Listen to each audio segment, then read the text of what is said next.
Hi, good evening. ஒரு சின்ன விஷயம். எனக்கு ஒரு 3-4 டேஸ்க்கு முன்னாடி ஒரு கால் வந்தது. எனக்கு யாருன்னு தெரில. கால் வந்தது. கால் வந்தோடனே, "சொல்லுங்க மேம்" அப்படின்னு நான் சொன்னேன். எனக்கு ரொம்ப பெருமையா இருக்கு உங்கள நினைக்கும்போது அப்படின்னு அடுத்த வாய்ஸ். அவங்க யாருன்னு என்கிட்ட சொல்லல. எனக்கு உங்கள நினைக்கும்போது ரொம்ப பெருமையா இருக்கு, சந்தோஷமா இருக்கு அப்படின்னு. அப்போ ஓகே தேங்க்யூ மேம். நீங்க நீங்க யாரு அப்படின்னு நான் கேட்டேன். அப்போ அவங்க சொன்னாங்க, "நான் யாருன்னு உங்களுக்கு தெரிய வேண்டாம். பட் எனக்கு உங்களோட ஃப்ரெண்டு தான். பட் நீங்க என்னை பத்தி உங்களுக்கு தெரிஞ்சுக்க வேண்டிய அவசியம் இல்ல. பட் உங்ககிட்ட நான் வந்து பேசணும்னு தோணுச்சு. அதனால தான் பேசுறேன்" அப்படின்னாங்க. சரிங்க மேம், ஓகே, ரொம்ப சந்தோஷம். எப்படி இந்த நம்பர் கிடைச்சதுன்னா, சேனல்ல பார்த்து எடுத்தேங்க அப்படின்னாங்க. ரொம்ப சந்தோஷம் மேம். சொல்லுங்க நீங்க யாருன்னு சொன்னீங்கன்னா, இன்னும் நான் ரொம்ப ஹாப்பியா இருப்பேன் அப்படின்னு சொன்னேன். அப்போ அவங்க அவங்க சொல்லல. பட் ஒரு சில வேர்ட்ஸ் வச்சு நான் வந்து அவங்க யாருன்னு நான் கண்டுபிடிச்சிட்டேன். ஓகே, நீங்க தானே அவங்க அப்படின்னு சொன்னேன். எப்படி கண்டுபிடிச்ச அப்படின்னு என்னை கேட்டாங்க. இல்ல, ஒரு சில வார்த்தைகள் நம்ம பேசும்போது நீங்க ஒரு சில வார்த்தைகள் விட்டிருப்பீங்க. உண்மையா பழகுன ஃப்ரெண்ட்ஷிப்பா இருக்கிறோம்னு வச்சுக்கோங்களேன். அவங்க நிறைய வேர்டு நம்மகிட்ட ஒரு விஷயம், அதாவது அன்பாவும் பேசியிருப்பாங்க, கண்டிப்பாவும் பேசியிருப்பாங்க, கோவமா பேசியிருப்பாங்க. அந்த வேர்டெல்லாம் நம்மளால மறக்க முடியாது. ஸோ அந்த வேர்டெல்லாம் நான் மறக்கல அப்படின்னு நான் அவங்க கிட்ட சொன்னேன். அப்படியா, ரொம்ப பெருமையா இருக்கு அப்படின்னாங்க. எப்படி இந்த நம்பர் எடுத்த அப்படின்னு நான் திருப்பி கேட்டேன். இந்த மாதிரி நான் வந்து யூடியூப்ல பார்த்து எடுத்தேன். எனக்கு ரொம்ப பெருமையா இருக்கு. நான் இன்னைக்கு ரொம்ப சந்தோஷமா இருக்கேன். எங்க வீட்டுக்கார் வந்த உடனே நான் இதை வந்து நான் இந்த மாதிரி என் ஃப்ரெண்டு பாரு அப்படின்னு நான் காட்டுவேன். இதே நம்பர் தான். என்ன காரணம்னே எனக்கு தெரியாது. ஒன்ஸ் அப்பான் அ டைம், அதான் நான் சொல்றது, ஒரு 6 இயர்ஸ் பேக் அவங்க சடனா என்னோட பேச்சுவார்த்தையை கட் பண்ணாங்க. சடனா வந்து அவங்க நான் வந்து அவங்களோட ஃப்ரெண்டு அப்படின்றத வந்து சொல்லாம டக்குன்னு எல்லாமே டோட்டலா அவாய்ட் பண்ணாங்க. ஓகே, நான் வேற ஒரு ஒர்க் பண்ணிட்டு இருக்கும் போது சரின்னு விட்டுட்டேன். பட் அவங்க திருப்பி இந்த மாதிரி பேசும்போது ரொம்ப சந்தோஷமா இருந்தது. அவங்க கேட்ட ஒரே கொஸ்டின் என்ன தெரியுமா? எப்படி இப்படி வந்த அப்படின்னு கேட்டாங்க. அப்பதான் நான் சொன்னேன் அவங்க கிட்ட, என்னை சுத்தி இருக்கிற நபர்கள் தான் இதுக்கெல்லாம் காரணம். எல்லாருக்குமே நான் தேங்க்ஸ் சொல்லுவேன் அப்படின்னு. ஏன் அப்படின்னு என்ன கேட்டாங்க ஒரு கொஸ்டின். ஏன் எதுக்கு இப்படி சொல்ற அப்படின்னு கேட்டாங்க.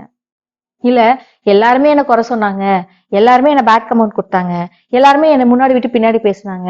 ஒவ்வொரு ஒவ்வொரு ஒவ்வொரு படி மேல போக போக போக அங்க போய் ஏதாவது நான் ஒரு கிளைண்ட் அட்டன் பண்ண போறேன், ஒரு கிளைண்ட பார்க்க போறேன்னா அங்க போய் யாராவது நிப்பாங்க, என்னை பத்தி பேட் கமெண்ட் சொல்லுவாங்க. அந்த இடத்துல என்னோட வேலையை கெடுக்கிறதுக்கு நிறைய வழிகள் பண்ணாங்க. சோ இவங்க எல்லாம் என்ன முன்னிறுத்தி விட்டுட்டாங்க அப்படின்னு நான் சொன்னேன். அப்போ சிரிச்சாங்க. ரொம்ப பெருமையா இருக்கு உண்மையிலே, நீ இந்த அளவுக்கு வளருவேன்னு கூட நான் யோசிக்கல அப்படின்னாங்க. சோ நான் இதுக்கு இந்த விஷயத்த திருப்பி திருப்பி இந்த விஷயத்த நான் சொல்றேன் தெரியுங்களா? நம்ம யோசிக்காத இடத்துக்கு வந்துட்டோம் அப்படின்னா அதுக்கு என்ன காரணம்?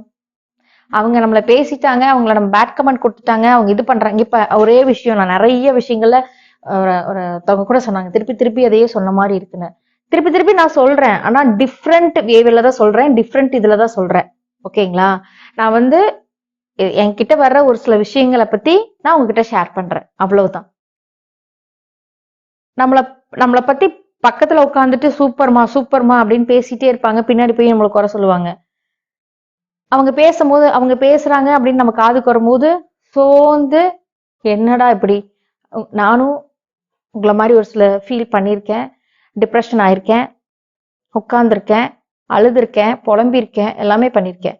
ஆனா அடுத்த செகண்டே என்ன பண்ணலாம், அடுத்த ஸ்டெப் என்ன பண்ணலாம், அடுத்த ஸ்டெப் என்ன பண்ணலாம், அடுத்த ஸ்டெப் என்ன பண்ணலாம் அப்படிதான் யோசிச்சேன். அதான் அவங்க கிட்ட நான் சொன்னேன், நான் அந்த மாதிரி எந்த ஒர்க்குமே இல்லாம கீழே வரும்போது ஒரே ஒரு விஷயத்த மட்டும் நான் ஃபீல் பண்ணேன். நம்மளை வந்து உறவுகள் கைவிடலாம், ரிலேஷன்ஷிப் கைவிடலாம், ஃப்ரெண்ட் சர்க்குலேஷன் கைவிடலாம், ஏன் குழந்தைங்க கைவிடலாம், ஏன் ஹஸ்பண்ட் கைவிடலாம்.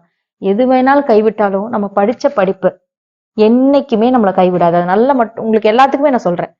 ஒரு நல்ல எஜுகேஷன், நல்ல விஷயத்த நீங்க புரிஞ்சுக்கிட்டீங்க, நல்லா படிச்சு வச்சிருக்கீங்க அப்படின்னா அது இன்னைக்கு இல்லைனாலும் என்னைக்குனாலும் உங்களுக்கு சோறுபடும். அனுபவ ரீதியா நான் சொல்றேன். அவங்க கிட்ட அதான் நான் சொன்னேன். என்னை வந்து அவ்வளோ புஷ் பண்ணி தள்ளும் போது நான் அந்த ஒரு ஒரு 2 குழந்தைங்க பிறந்ததுக்கு அப்புறம் நான் படிச்சேன்.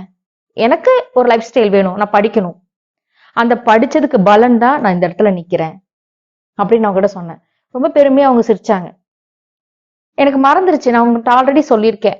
இந்த தேவையில்லாத விஷயங்களை மனசுக்குள்ள வச்சுட்டு அவங்க அப்படி பேசுனாங்க பேசுனாங்க பேசுனாங்கன்னு மைண்டுக்குள்ளேயே வச்சுட்டு இருக்காங்க, ஸ்கிப் பண்ணிட்டு போயிருங்கன்னு. அவங்க ஃபர்ஸ்ட் பண்ணதெல்லாம் எனக்கு அவங்க பெரிய விஷயமாவே தோணல. இப்ப என்னை பத்தி அதாவது என்னை பெருமையா பேசுனதுனால அப்படின்னு நான் சொல்ல வரல. என்னை புரிஞ்சுக்கிட்டாங்கல்ல. அதாவது என் நம்பரும் அவங்க கிட்ட கிடையாது, அவங்க நம்பரும் என்கிட்ட கிடையாது. ஒரு சேனல்ல பார்த்து எடுத்து எனக்கு வாழ்த்துக்கள் சொல்ற அளவுக்கு நான் உயர்ந்திருக்கேன்ல. சோ நான் பெருமை தான் படுறேன். இப்படிதான் எல்லாருமே இருக்கணும் அப்படின்னு நான் சொல்றேன். என்னைக்குமே இப்போ உள்ள ஜென்ரேஷன் ஸ்டூடெண்ட்ஸ்க்கு நான் சொல்றேன், அம்மா அப்பா படிக்க சொல்றாங்க அப்படின்னா, உங்களுக்கு ஒரு சப்போர்ட் கொடுக்குறாங்க அப்படின்னா யூஸ் பண்ணிக்கோங்க. கண்டிப்பா நீங்க நீங்க படிக்கிற படிப்பு உங்களை என்னைக்குமே கைவிடாது. எந்த சூழ்நிலையிலுமே கைவிடாது. நம்மளை சுத்தி இருக்கிற எல்லா நபர்களுமே நம்மளை விட்டுட்டு போனாலும் நம்ம முறையா கற்ற கல்வி செல்வம் நம்மளை விட்டுட்டு போகவே போகாது. Thank you so much.